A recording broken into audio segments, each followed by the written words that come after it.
හයි කොහොමද ඉතින් ඔයාලට?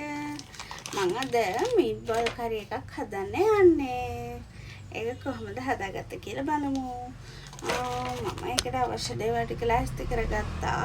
ලුණු තියෙනවා, සුදු ලුණු තියෙනවා, ඉඟුරු තියෙනවා, අවු මිරිස් තියෙනවා. මේ ටික මම චොප් කරගෙන තියෙන්නේ. ඉඟුරුයි සුදු ලුණුයි ටික.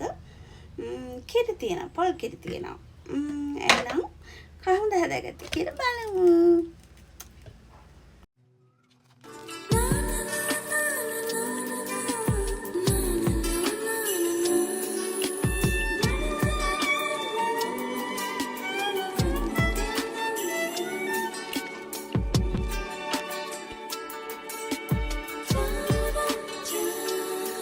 සංසාර පුරුද්දනේ මේ හමුවීමේ අරුණේ හිමි නොවන බව දන්නත් වෙන්වීමක් නොමැති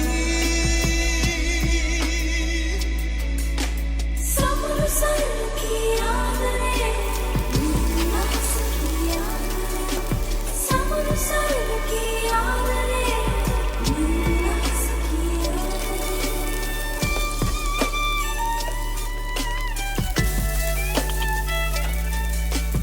හිමි නොවන බව දන්නත් වෙන්වීමක් නොමැති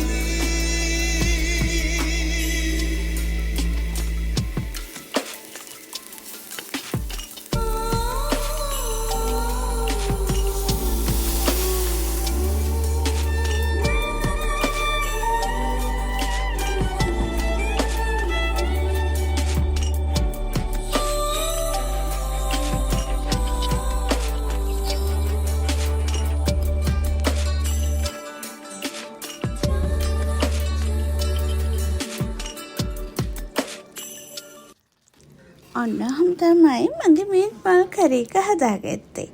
ආයෙත් වීඩියෝ එකකින් හම්බෙමු. බයි.